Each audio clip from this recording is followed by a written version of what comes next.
পুজো। কে? Pink sari. এটা তো সাক্ষী। আজকাল ওর মাথার অবস্থা খুব একটা ভালো নেই। কেভিন সাক্ষী ওষুধটা খাচ্ছে না, ওকে ওষুধের আসল কাজটা না জানিয়ে খাওয়ানো হচ্ছে। আমরা ভালো করে জানি ওই তিনজনই এখানে এসেছিল, আর তখন থেকেই ওরা উধাও।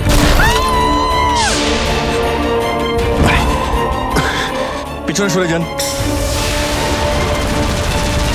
কীর্তি?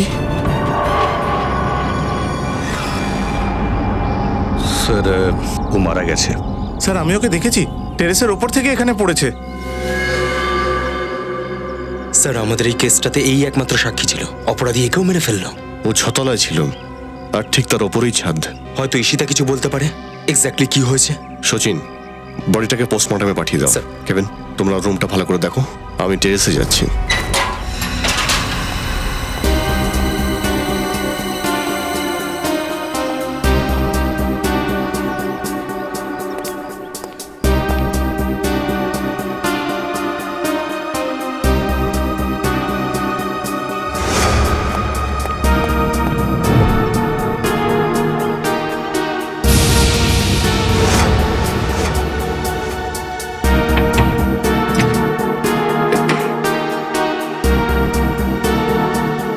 এই জানলাটা তো ভেতর থেকে লক করা। স্যার, মনে হয় না কীর্তি এখান থেকে পড়েছে। হ্যাঁ পঙ্কজ, এই জানলাটা খোলা বা বন্ধ করার কোনো চিহ্ন নেই। এটার মানে পরিষ্কার পঙ্কজ যে কীর্তি টেরেস থেকেই পড়েছে।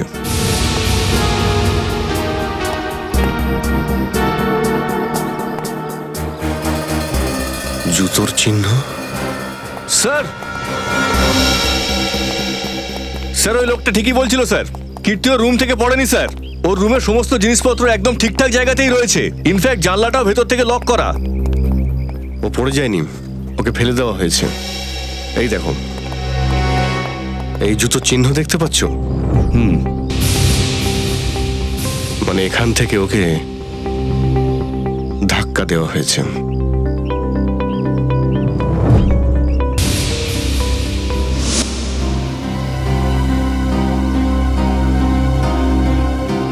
চুইংগাম এখনো ভিজে আছে। পঙ্কজ, ডক্টর সালুকে ফোন করে এখানে ডাকো। ঈশিতা কিছু বললো? না স্যার, কিছু বলতে পারলো না। আর এই কীর্তির স্বামী রাজীব, ও কোথায়? স্যার, আমরা যখন রুমেতে গেলাম তখন রাজীব ওই রুমে ছিল না। ঠিক আছে, খোঁজ নাও কোথায় আছে। কীর্তি, তুমি আমাকে ছেড়ে চলে যেতে পারো না। তুমি ফিরে এসো কীর্তি। তোমরা কি করছিলে? ও কি করে পড়ে গেল এখান থেকে? আমি আর কিচ্ছু চাই না স্যার। আমার কীর্তিকে ফিরিয়ে দিন স্যার।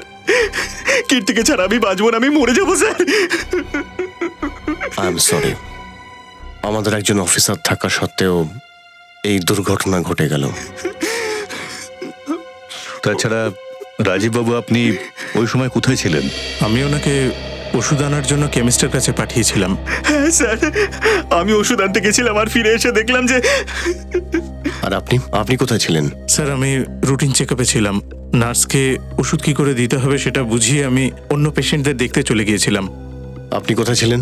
স্যার, আমি কীর্তি ম্যাডামের জন্য জল আনতে গিয়েছিলাম। সবাই কোথাও না কোথাও গিয়েছিল, কেউ কিচ্ছু দেখেনি। ঈশিতা, তুমি কোথায় ছিলে? স্যার, আমি কীর্তির রুমের বাইরে ছিলাম।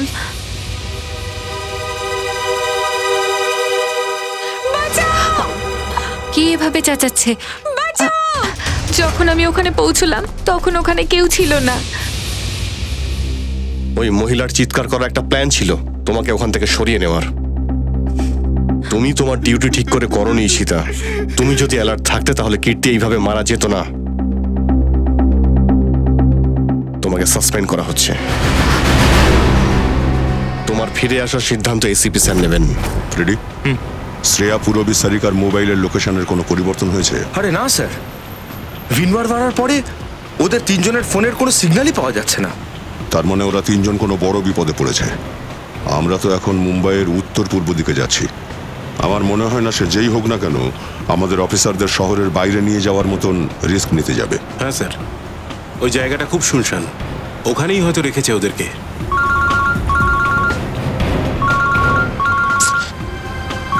আবার শ্রেয়ার মায়ের কল। বুঝতে পারছি না আমি কি উত্তর দেবো ওনাকে। স্যার, শ্রেয়ার বাড়ির লোকজন ওর জন্য অপেক্ষা করছে। আপাতত কলটা কেটে গেল, কিন্তু আবার কল করবে নিশ্চয়ই। বুঝতে পারছি না আমি শ্রেয়ার বাবা মাকে কি উত্তর দেব, কি করে বোঝাবো আমি ওদেরকে।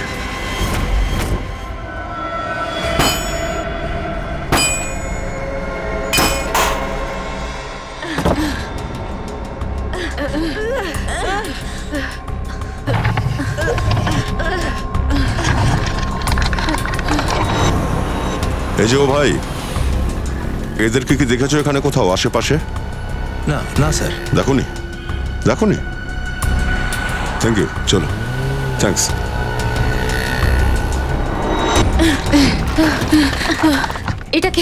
এটাকে ঘোরাতে হবে।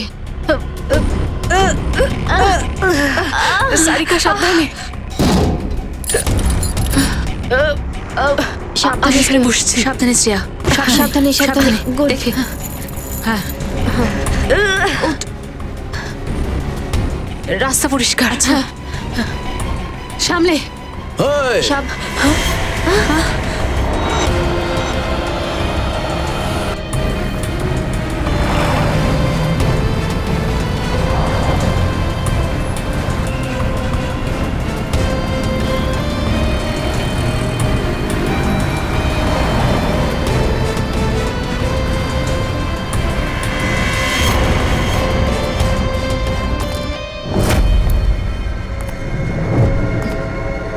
এখান থেকে বাইরে যাবার শুধুমাত্র একটা রাস্তাই আছে, আর ওটা হলো তোমাদের মৃত্যু। কে তুমি? কি চাও আমাদের থেকে? শাকাল হলো আমার নাম। যতক্ষণ না তোমাদের মেরে ফেলার অর্ডার আসছে, আমি তোমাদের রক্ষাকর্তা। পরিষ্কার করে বল না যে তুই ভাড়া খাটানো গুন্ডা। তোর বসের নাম কি? তোমাদের মেয়েদের সব থেকে বড় সমস্যা এইটাই হলো তোমরা ভীষণ তাড়াতাড়ি সবকিছু জেনে নিতে চাও। ঠিক আছে, তোমাদের মেরে ফেলার আগেই আমি ওটাও জানিয়ে দেবো। এই, কাছে আসবি না। হ্যাঁ, এই যে ভাই, একটু এই মেয়েদের ফটোগুলো দেখো তো ভালো করে। এখান থেকে কেউ এদের তুলে নিয়ে গেছে। হ্যাঁ স্যার, দেখেছি তো আমি এদের। কিছু লোক টেনে হিচড়ে নিয়ে যাচ্ছিল এদেরকে। ওই দিকটায় সামনে? হ্যাঁ হ্যাঁ হ্যাঁ স্যার। Thank you. ওকে।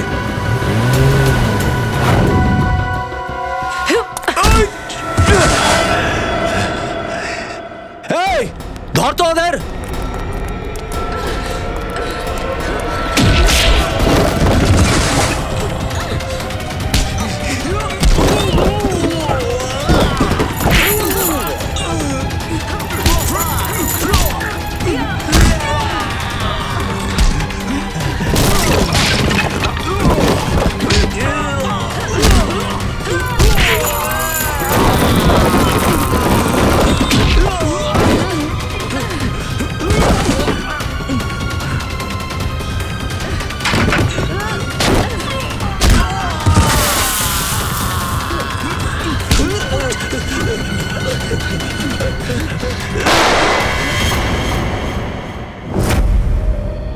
কেমন বন্ধু আমি।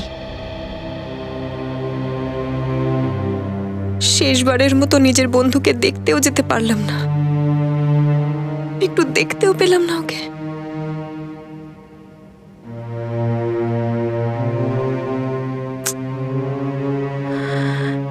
জানি না রাজীবের এখন কি অবস্থা।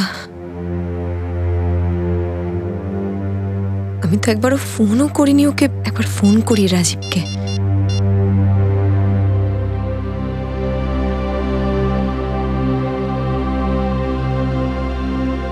সাক্ষী ম্যাম, হ্যাঁ আমি জানি আপনি কি ভাবছেন। এইটাই না বাড়ি যাওয়ার সময় হয়েছে? তুমি যা বলো আমি সেটাই করি। তোমার এটা মাথায় ঢোকে না কেন যে আমার বান্ধবী মারা গেছে? তুমি যাও, আমি একটু পরে আসছি। না ম্যাম, যাও। আমি আপনাকে একলা রেখে যাব না, কারণ যখনই আমি আপনাকে একা রেখে গেছি আপনি কিছু না কিছু অঘটন ঘটিয়েছেন, তারপর আপনাকে আমার জোর করতে হয়। এবারে যাই। স্যার, বড় অদ্ভুত ব্যাপার, কীর্তিকে টেরেসে আসতে কেউ দেখলো না কেন? এটাই তো ভাবছি। অভিজিৎ, এই চুইনগামটা তো নিয়ে নিয়েছি, আর একটা কাজ করি, এই জুতোর ছাপের প্রিন্টটাও নিয়ে নিই। এই জুতোর ছাপটাই আমাদের খুনির কাজ পর্যন্ত নিয়ে যাবে।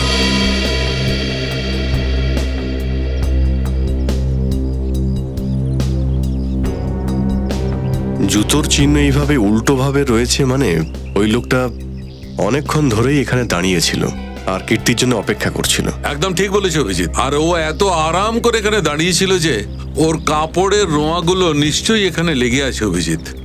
এই দেয়ালটাকে স্ক্র্যাপ করে নিয়ে যাচ্ছে অভিজিৎ, এর মধ্যে ওই রোঁয়া নিশ্চয়ই থাকবে। এই রোঁয়াই আমাদের বলবে ওই লোকটা কোথায় থাকে, কি কাজ করে আর কে সে। স্যার, কিন্তু ওই লোকটা কীর্তিকে কেন মারতে চাইতো? আরে ভাই, আগে জানতে তো পারি যে কে ছিল, তারপর তো জানতে পারা যাবে।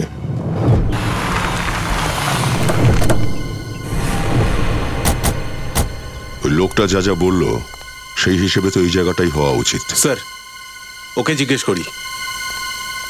আর এই যে ভাই, একবার এই ছবিটা দেখো। এই মেয়েগুলোকে কিছু লোক জোর জবরদস্তি তুলে নিয়ে চলে গেছে। তুমি জানো কিছু এদের ব্যাপারে? পিছনের গলিতে আমি কয়েকজন গুন্ডাকে দেখেছিলাম, ওদের হাতে বন্দুক ছিল, ওরা ট্রাক নিয়ে এসেছিল। আর ওই ট্রাকে কি ছিল সেটা আমি জানি না। Thank you. হ্যাঁ, ঠিক আছে। বন্দুক ছিল, অ্যালার্ট হয়ে যাও।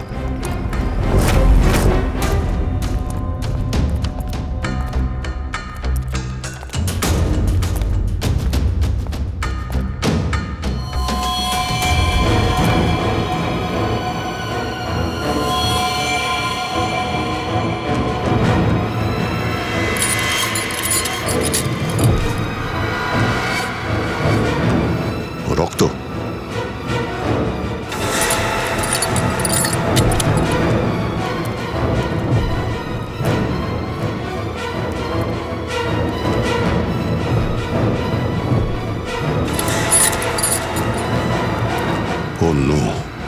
মনে হয় ওরা এখানেই ছিল, আমরা আসতে দেরি করেছি।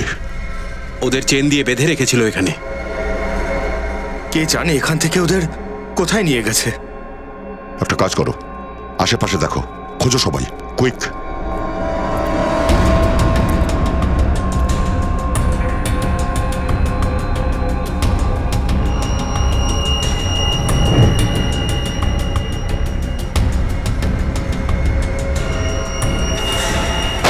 তার মানে এখানে ফায়ারিং হয়েছে।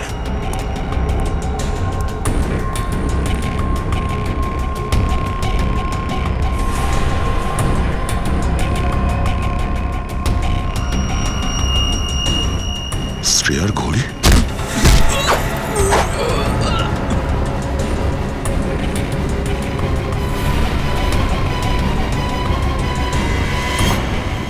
স্যার। হ্যাঁ দুষ্যন্ত। স্যার, খড় দিয়ে বানানো হাত, আর এই দেখুন ভাঙা আঙুল, মনে হচ্ছে কোনো মূর্তির। স্যার, মনে হচ্ছে এখানে কোনো মূর্তি বানানো হয়েছিল। স্যার, দুর্গাপুজো। হ্যাঁ ফ্রেডি, মনে হচ্ছে এখানে দুর্গা মায়ের মূর্তি বানানো হয়েছিল। চলো আশেপাশের প্রতিমা শিল্পীদের জিজ্ঞাসা করি। আপনারা কিছু জানতে পারলেন আপনাদের ফিমেল কপসের বিষয়ে? না, আপনারা তো সত্যিটা লুকোচ্ছেন, কিন্তু আমরা ওদের অবশ্যই খুঁজে বের করব। আমরা কেন আপনাদের মিথ্যে কথা বলবো? আপনারা কেন সন্দেহ করছেন আমাদের বারবার? নাকি আপনারা এটা বলার চেষ্টা করছেন যে আপনারা শীঘ্রই কপসদের খুঁজে বের করবেন? দেখুন সাক্ষী, কীর্তির খুন হয়েছে। ও আপনাকে বাঁচানোর জন্যই ওই দিন ওখানে গিয়েছিল। এখনো সুযোগ আছে, আপনি আপনার সমস্যার কথা বলতে পারেন আমাদের। আমার কোনো রকম সমস্যা নেই। আমার খেয়াল রেখেছেন তার জন্য ধন্যবাদ। হয়তো কীর্তি আমাকে বুঝতেই পারলো না। জানি না ও কেন মনে করতো যে আমি প্রবলেমে আছি বা কেউ আমার কোনো ক্ষতি করছে। ঠিক আছে, যেমন আপনার ইচ্ছে, কিন্তু আপনি চুপ করে থাকার জন্য আপনি নিজে কোনো বড় বিপদে পড়তে পারেন।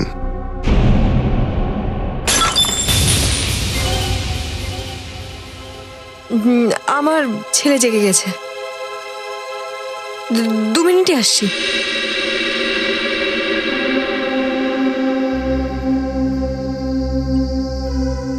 স্যার, হয়তো এই সাক্ষী প্রয়োজনের থেকে বেশি ভয় পাচ্ছে, আর না হলেও খুবই চালাক। হ্যাঁ, কীর্তির কথা অনুযায়ী কোনো সমস্যা আছে ওনার, কিন্তু উনি তো বলছেনই না কিছু।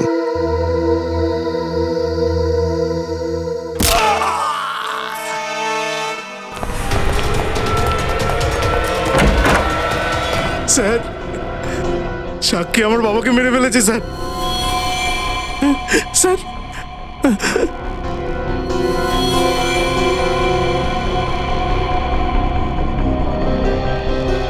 হ্যাঁ স্যার, ইজ ডেড। কিন্তু কেন? সাক্ষী কেন মারলো এনাকে? স্যার, ও পাগল আর স্বার্থপর মেয়ে একটা। ওর মনে হয় সবাই ওর শত্রু।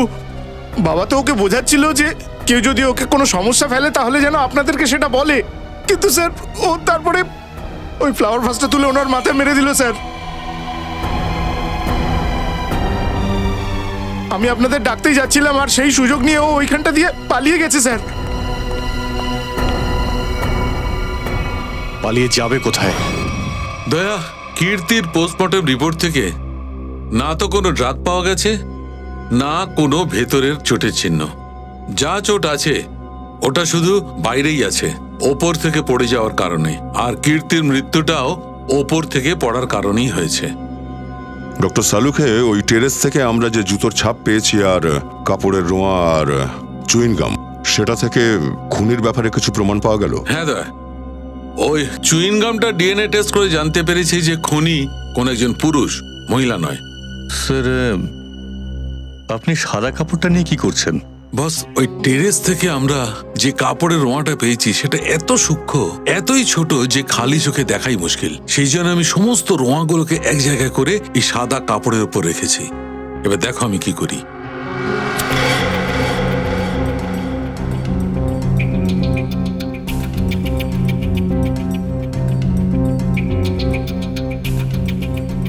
স্যার, এই প্রসেসে আমরা কাপড়ের রোয়াগুলো দেখতে পাবো? হ্যাঁ পঙ্কজ, আসলে এই প্রসেসের মধ্যে দিয়ে এই রোঁয়াগুলোর রং বদলে যাবে। তারপরে আমি এই মাইক্রোস্কোপের মধ্যে দিয়ে এই রোঁয়াগুলোকে দেখতে পারবো আর ঠিক জানতে পারবো যে আসলে জিনিসটা কি।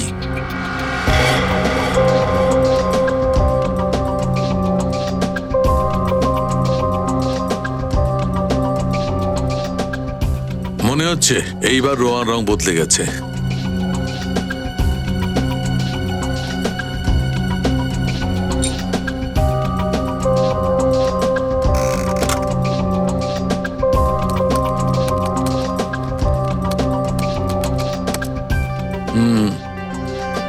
এই দেখো ডক্টর সালুকে, এখানে এগুলো কি লেগে আছে? সবচেয়ে প্রথমে যে কথাটা বলবো যে এই রোঁয়াগুলো কোনো সুতির কাপড়ের, কটনের। এই যে রোঁয়ার উপরে লেগে আছে, মনে হচ্ছে এটা কোনো খাবার জিনিস। খাবার জিনিস বলতে আমি বোঝাতে চাইছি যে এটা যেটা লেগে আছে সেটা কোনো সবজি বা কোনো আনাজের টুকরো, যেমন কোনো গম বা জবের ভুসি বা তার কোনো টুকরো, সেই রকম। একদম ঠিক, সেইটাই। তার মানে হচ্ছে এই লোকটি দিনের মধ্যে 17-18 ঘন্টা ফসলের জমিতে থাকে, অথবা এমন কোনো জায়গায় যেখানে সব ফসল জড়ো করা হয়, যেমন কোনো কাঁচামালের গোডাউন। এইসব সবজির গোডাউন মনে পড়েছে স্যার। রাজীব আমাদের হসপিটালে বলেছিল যে ও রেশনের দোকানগুলোতে গম সাপ্লাই করার বিজনেস করত। না স্যার, আমি খুবই সাধারণ একজন গমের সাপ্লাইয়ের কাজ করি আমি। কিন্তু স্যার, রাজীব কি করে হতে পারে? ও তো বলছিল যখন কীর্তি টেরেস থেকে পড়ে যায় তখন ও কেমিস্টের দোকানে গিয়েছিল। খোঁজ করতে হবে যে রাজীব সত্যি সত্যি কেমিস্টের দোকানে ছিল নাকি ওই টেরেসেই ছিল যেখান থেকে কীর্তিকে ফেলে দেওয়া হয়েছে। কোথায় আছে শ্রেয়া? ওকে ফোনে পাচ্ছি না কেন?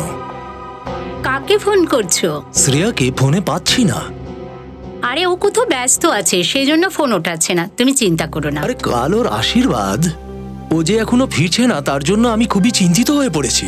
দেখো, আমি আমার মেয়েকে তোমার থেকে ভালো জানি, আমি ওকে সেভাবে মানুষ করিনি, তুমি চিন্তা করো না। জানি না, কখনো কখনো আমার এটা মনে হয় যে আমি শ্রেয়ার সঙ্গে যা কিছু করছি সেটা কি ঠিক করছি আমি? হ্যাঁ, সব ঠিক আছে। দেখো, সিদ্ধার্থ খুব ভালো ছেলে, ও শ্রেয়াকে খুব ভালো রাখবে। আপনার কাছে থেকে এই কাটা আঙুলের ব্যাপারে কিছু জানতে চাই আমরা। কিছু জানেন আপনি? কি হলো? হ্যাঁ স্যার, আমার মনে পড়ে গেছে, এই মূর্তিটা আমি বানিয়েছিলাম। আর যে বানাতে দিয়েছিল না, ও ফোন করে খুব বিরক্ত করতো আমায় মূর্তিতে আঙুলটা জুড়ে দেওয়ার জন্য। কে সেই লোকটা? স্যার, ওর নাম দীনেশ। আমি ওর ওখানে গিয়ে ওর মূর্তিটাকে রং করে দিয়ে এসেছিলাম। আপনার কারখানা তো এখানে, কিন্তু মায়ের মূর্তি আপনি ওখানে গিয়ে কেন বানাতে গেলেন? হ্যাঁ স্যার, ও নিজের নজরদারিতে নিজের গোডাউনে মায়ের একটা বিশাল প্রতিমা বানিয়েছিল, সেই জন্য রং করার জন্য আমায় ডেকেছিল। তখন তুমি এই 3 জন মেয়েকে ওখানে দেখেছিলে? না স্যার, ওখানে তো কেউ ছিল না, শুধু মাঝে মাঝে দীনেশ আসতো ওখানে। কোথায় পাবো এই দীনেশকে? ওর একটা হোটেল আছে কোথাও। তুমি তো জানো নিশ্চয়ই ওর হোটেলটা কোথায়? না স্যার, আমি তো সেটা জানি না। আচ্ছা, ওই নতুন আঙুল মূর্তিতে জোড়ার জন্য ও তোমায় ফোন করেছিল, তাই না? হ্যাঁ স্যার। কি নাম্বার দেখি? হ্যাঁ স্যার। হ্যালো,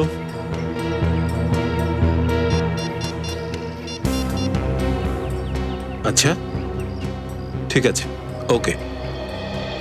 স্যার, এখনই ফোনে জানতে পারলাম কেউ সাক্ষীকে নিয়ে যেতে দেখেছে। আচ্ছা ঠিক আছে, গিয়ে খোঁজ করো যে ব্যাপারটা কি। ততক্ষণ আমি এই দীনেশের খবর নিই। Thank you.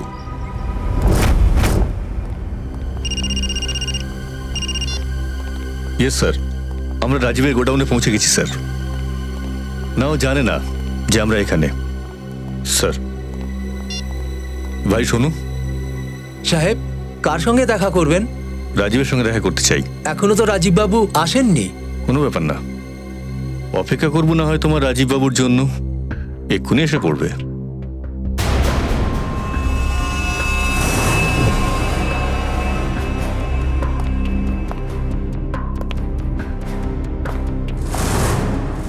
বাচ্চারা, তোমরা এখানে এসো, বাইরে এসো। আঙ্কেল প্লিজ আমাদের মারবেন না, আমরা কিচ্ছু করিনি। তোমাদের কেউ মারবে না, আমরা সিআইডি থেকে আসছি তো, আমরা তোমাদের বন্ধু। আমি প্রমিস করছি তোমাদের কিচ্ছু হবে না। এসো এসো, বাইরে এসো। এসো এসো, কেউ বাইরে মারবে না এসো, তোমাদের। কেউ মারবে না। ভেরি গুড, এসো।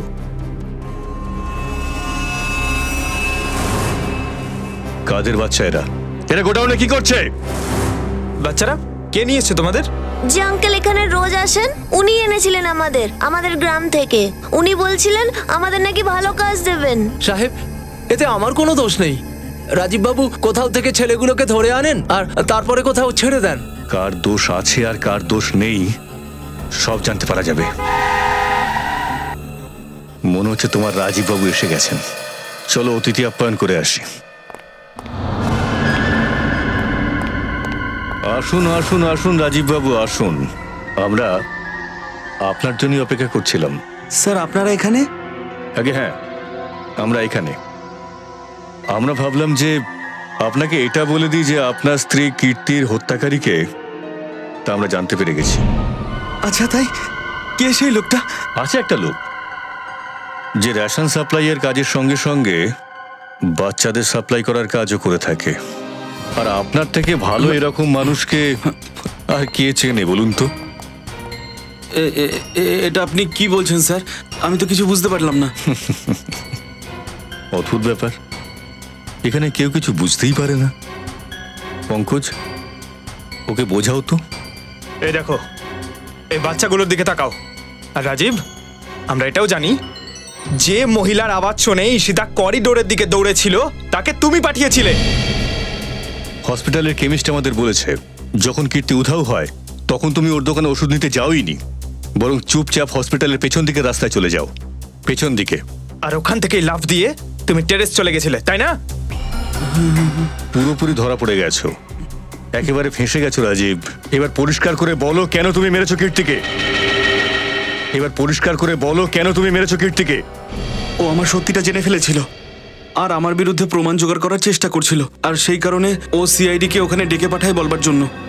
আর আমি যখন জেনে যাই তখন ওর পিছনে গুন্ডা পাঠাই, আর আপনারা ওকে বাঁচিয়েছিলেন তখন। কিন্তু এরপর হসপিটালে ওকে মারবার জন্য প্ল্যানটা সাকসেস হয়ে যায়।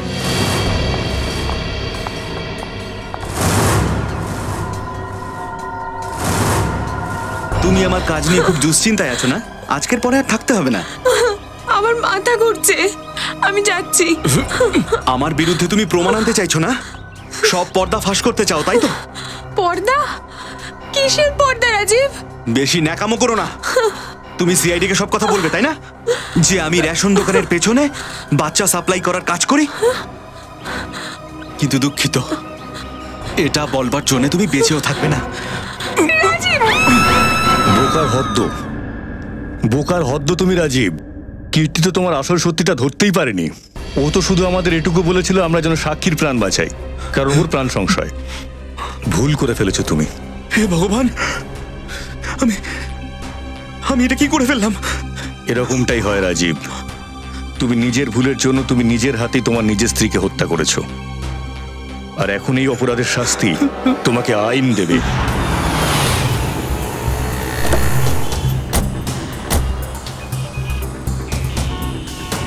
সাক্ষীকে যে মহিলা চিনতে পেরেছিল সে তো এখানেই ডেকেছিল আমাদের। হ্যাঁ, এখানেই তো ডেকেছিল। আরে ওই তো ওখানে ডাবওয়ালা, এখানেই তো আসার কথা ছিল। Freddie sir, sir.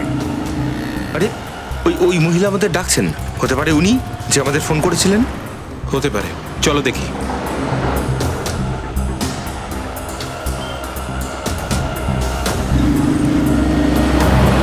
সিআইডি কে আপনি ফোন করেছিলেন? হ্যাঁ স্যার, আমি ফোন করেছিলাম। আপনি আমাদের চিনলেন কি করে? স্যার, আপনাদেরকে আবার কে না চেনে? সিআইডির কাজের গল্প পেপারে আসে, সাথে আপনাদের ছবিও আসে স্যার। আচ্ছা বেশ, আমাদের এটা বলুন যে আপনি কি দেখেছেন। আমি এখানে দাঁড়িয়েছিলাম, তো সামনে দিয়ে একটা মেয়ে এলো, নিজের মুখ পুরো কাপড় দিয়ে ঢেকে রেখেছিল, আর বারবার পেছনে দেখছিল স্যার। দেখে তো মনে হচ্ছিল স্যার কি ওর পিছু নিচ্ছিল। তারপর স্যার ও রাস্তা ক্রস করলো। তারপরে স্যার ওর সামনে একটা সাদা রঙের গাড়ি এসে দাঁড়ালো। মনে হলো মেয়েটার জন্যই গাড়িটা এসে দাঁড়িয়েছে। ওই মেয়েটা আর ওই মহিলার মধ্যে কিছুক্ষণ কথা হলো, আর হ্যাঁ, গাড়ি একটা বয়স্ক মহিলা চালাচ্ছিল। তারপর ওই মেয়েটা গাড়িতে বসে গেল স্যার, তারপর গাড়িটা চলে গেল। আপনি ঠিক করে দেখেছিলেন তো ওই মেয়েটা সাক্ষীই ছিল? হ্যাঁ স্যার, আজকের পেপারে ওর ছবি চেপেছে, আর লেখা ছিল ওর শ্বশুরকে খুন করেছে আর পালিয়ে গেছে। আপনি ওই গাড়িটার নাম্বার নোট করেছেন? সরি স্যার, তখন আমার মাথায় এসব আসেনি যে গাড়ির নাম্বার লিখে নেব।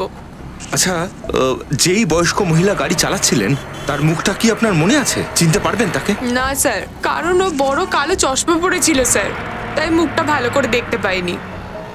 ভালো করে ভেবে বলুন তো, কোনো চিহ্ন বা অন্য কিছু যাতে আমরা ওই গাড়িটা খুঁজে পাই। ওই গাড়িটা দেখে মনে হচ্ছিল কি 2-3 দিন আগে কোনো বিয়ে বাড়ি থেকে গাড়িটা এসছে। কেন, এমন কি দেখেছেন আপনি ওই গাড়িটাতে? ওই গাড়ির ওপর স্যার ফুল লাগানো ছিল, সেই ফুলগুলো শুকিয়ে গেছিল আর টেপ দিয়ে আটকানো ছিল। ফুল দিয়ে সাজানো সাদা পাইলো গাড়ি। দিনেশ, কেমন আছো? আরে স্যার, আপনারা আমার নাম জানলেন কি করে? আমরা তো তোমার পুরো ঠিকুজি বের করেছি। ভিলবাড়িওয়াড়ার একটা নির্জন গোডাউনে তুমি মা দুর্গার মূর্তি বানিয়েছিলে, সত্যি কথা কিনা? হ্যাঁ, সত্যি কথা। হ্যাঁ, আর ওই মূর্তি খারাপ হয়ে গেছিল, ওর একটা আঙুল খুলে গেছিল, তাই না? আপনারা কারা? আমরা সিআইডি অফিসার্স। ও সিআইডি? যা জানিস তাড়াতাড়ি বলে দে। আমাদের 3 জন অফিসার কোথায়? পুরবী, শ্রেয়া আর সারিকা। না হলে বিনা জলে গুলি খাইয়ে দেবো। স্যার গুলি করবেন না, স্যার গুলি করবেন না। গুলি না না, বলছি স্যার, বলছি সব বলছি। আরে বলছি তো, বলছি স্যার। হ্যাঁ বলো। এসকে চল, যেখানে মা দুর্গার পুজো হচ্ছে। এসকে চত্বরের কোথায়? স্যার শুধু 3 জন মেয়েকে আমি গাড়ি করে ওখানে পৌঁছে দিয়েছিলাম। ওরা ওখান থেকে কোথায় চলে গেল আমিও সব কিছু জানি না। কে আছে এসবের পেছনে? সকাল। আমরা এখানকার সমস্ত ফুলওয়ালাদের জিজ্ঞেস করলাম, কিন্তু তাদের মধ্যে কেউই বিগত 3 দিনে কোনো গাড়ি সাজায়নি। একে জিজ্ঞেস করি। হ্যাঁ স্যার, বলুন কি লাগবে? মণ্ডপ সাজাবেন না গাড়ি সাজাবেন, নাকি বরবউয়ের জন্য মালা লাগবে আপনাদের? একটা সাদা পাইলো গাড়ি সাজাতে হবে। আরে কি বলছেন কি স্যার, এই তো 2 দিন আগেই তো আমি একটা সাদা রঙের গাড়ি সাজিয়ে এলাম। আচ্ছা, কি নাম্বার ছিল গাড়িটার? এবার স্যার নাম্বার নিয়ে আমি কি করব বলুন? ওই গাড়ির মালিক কিংবা ড্রাইভারের নাম তো জানা আছে? স্যার জানি আমি, কিন্তু এত প্রশ্ন আপনারা কেন করছেন? আমরা সিআইডি থেকে আসছি। সিআইডি থেকে? হ্যাঁ, এবার বলো ওই গাড়িটা কার ছিল? স্যার ওই গাড়িটা বাকে বাবুর। বাকে বাবুর? স্যার, এসকে চল। স্যার উনি তো ওই এরিয়ার কাছেই থাকেন। স্যার আমরা এসকে চলে যাচ্ছি।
আমি এভাবে মরতে পারি না, আমার ছেলের জন্য আমায় বাঁচতেই হবে।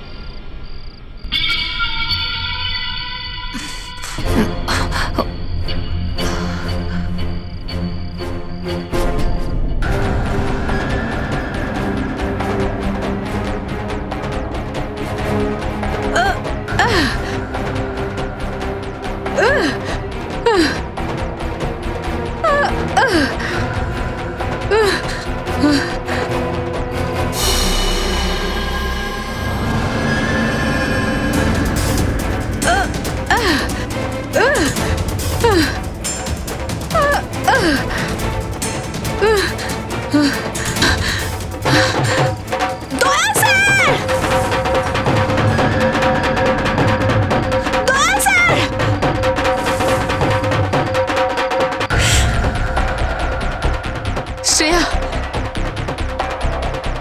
সারিকা। হাই সাক্ষী ম্যাম, কেমন আছেন আপনি? কেমন লাগছে এখানে এসে? ভালো লাগছে তাই না? হ্যাঁ,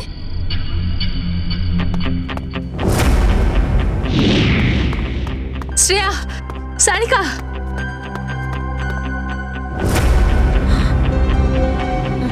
ওঠ ওঠ।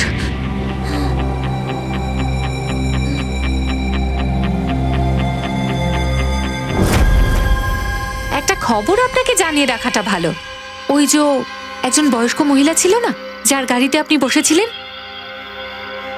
ওকে তো আমরা পাঠিয়েছিলাম আপনাকে ধরার জন্য।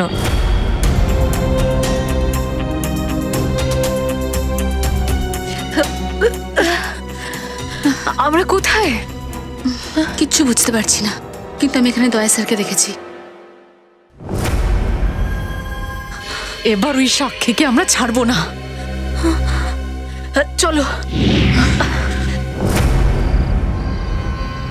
আর আজ আমরা তোমাকে ওপরে পাঠিয়ে দেব, আর তোমার লাশকে এমন জায়গায় পুঁতে দেব যেখান থেকে কেউ বের করতেই পারবে না।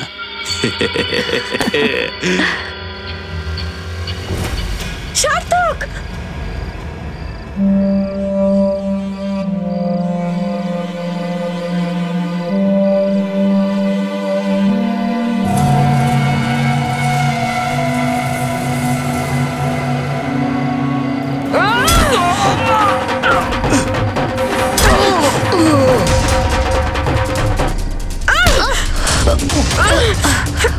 ছাড়, ওকে আমি ছাড়বো না।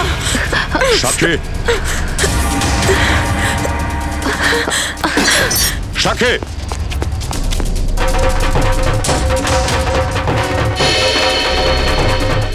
দয়া স্যার, দয়া স্যার। তোমরা থ্যাংক গড তোমরা ঠিক আছো। স্যার, এরা তো আমাদের আজ রাতে মেরে ফেলার প্ল্যানিং করেছিল। ও, এই সাক্ষী এইমাত্র এই প্যান্ডেলে ঢুকলো। হ্যাঁ দুষ্যন্ত। স্যার, সাক্ষীর হাজবেন্ড আর শাশুড়িও এখানে এসেছে, আর ওদের সঙ্গে সাক্ষীর ছেলেও আছে। ঠিক আছে, ওদের নজরে রাখো। সারিকা, সাক্ষীর পিয়ে কাঞ্চন এইদিকে গেছে, ওকে একটু নজরে রেখো।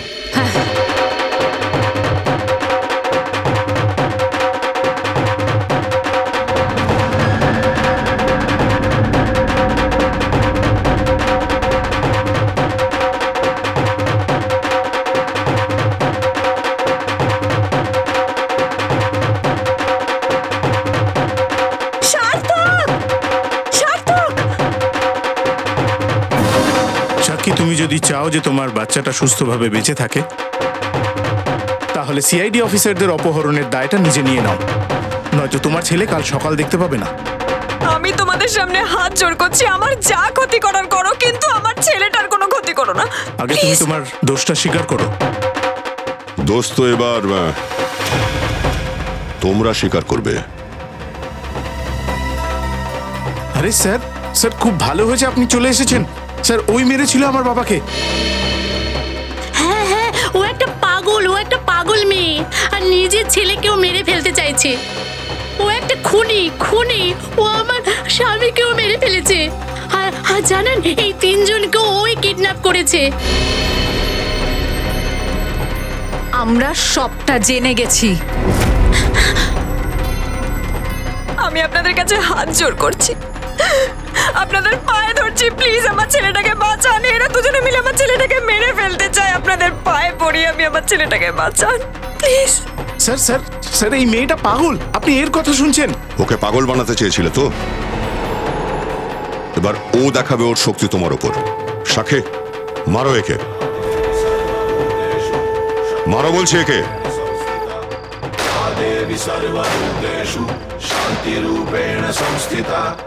आज से अब से आने वाली मैं মেয়েদেরকে দুর্বল করিস, কাপুরুষ, মাফ করে দাও আমাকে অপরাধ করেছিস। সাক্ষী, আমি দোষ স্বীকার করছি। আমি মানছি যে এই সমস্ত কিছু তোমার সম্পত্তি পাওয়ার লোভে করেছি। সাক্ষী, সাক্ষী প্লিজ দাঁড়াও।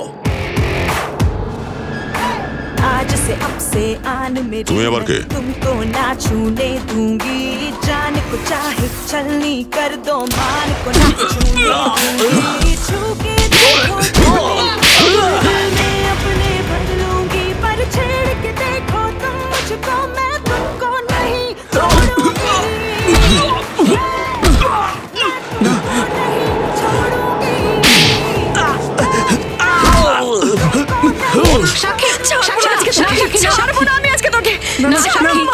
আজকে ওকে আমি শেষ করে দেব। ওর জন্য আমায় খুনি হতে হয়েছে, আমি খুন করেছি।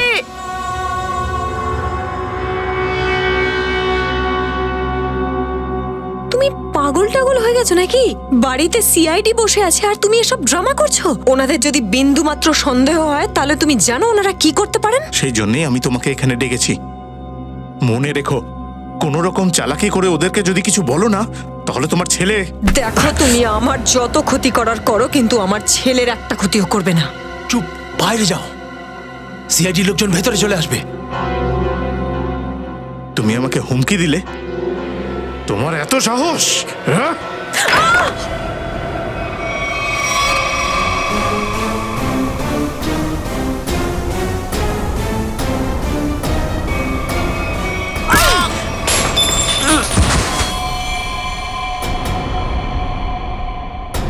বাবা, বাবা, এ কি করলে তুমি? বাবাকে মেরে ফেললে? এবার দেখো, বাইরে গিয়ে আমি সিআইডি কে সব বলে দেবো, ছাড়বো না আমি। চলো।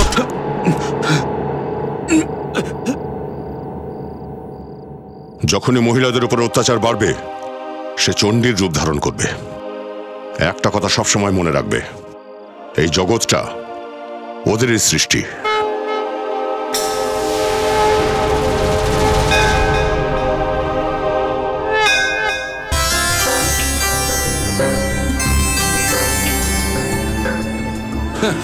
স্যার, পূরবী আর সারিকা শ্রেয়াকে সাজিয়ে নিচে নিয়ে আসতে এত দেরি কেন করছে বলুন তো? আরে ভাই ফ্রেডি, একটু ধৈর্য ধরো। আর এটা মেয়েদের ব্যাপার, মেয়েদের সাজতে একটু দেরি হয় ভাই। কিন্তু বর কোথায় গেল? উনি এখনো এলেন না কেন?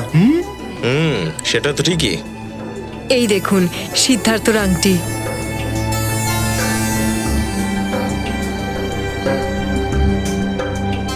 কি ব্যাপার অমৃতা দেবী, আপনার কি আংটিটা পছন্দ হলো না? সিদ্ধার্থ আর ওর কাকাই তো এই ডিজাইনটা সিলেক্ট করেছিল। এমনিতে তো সিদ্ধার্থ আর ওর পরিবার অনেক কিছুই পছন্দ করেছে, যা আমার পছন্দ হয়নি। মনে হচ্ছে খুব একটা দামি নয়। কিন্তু ওরা নিজেরাই গিয়ে তো। সুহানি। হ্যাঁ মাসি। তোর দাদা সিদ্ধার্থ এখনো তৈরি হয়নি কেন? সুহানি, যা গিয়ে দেখে আয়। আচ্ছা মাসি। সুন্দর।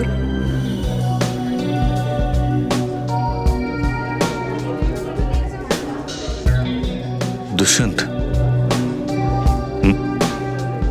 সিদ্ধার্থের যে মাসি আছে না, হেভি। না, বলতে চাইছিলাম যে এই বাড়িতে ওনার কথাই শেষ কথা মনে হয়। বিয়ের পর শ্রেয়াকে এই ঘানি টানতে হবে। All the best Shreya. আপনার মেয়ে তৈরি হতে এত সময় নিচ্ছে কেন? এমন নয় তো যে ওর এই বিয়ে পছন্দ নয়? না না, ওই যে দেখুন শ্রেয়া এসে গেছে।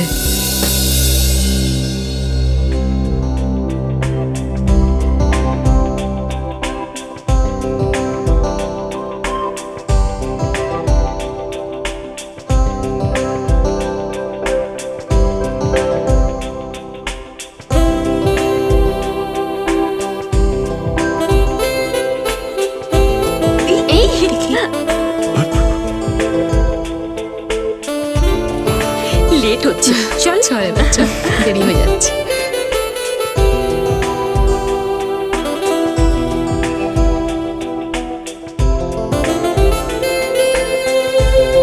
High hi sir. You are looking beautiful. Thank you.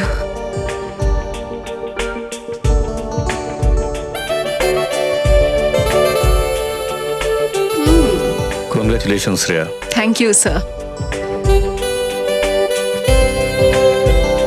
নমস্কার মাসিমা। নমস্কার কাকু।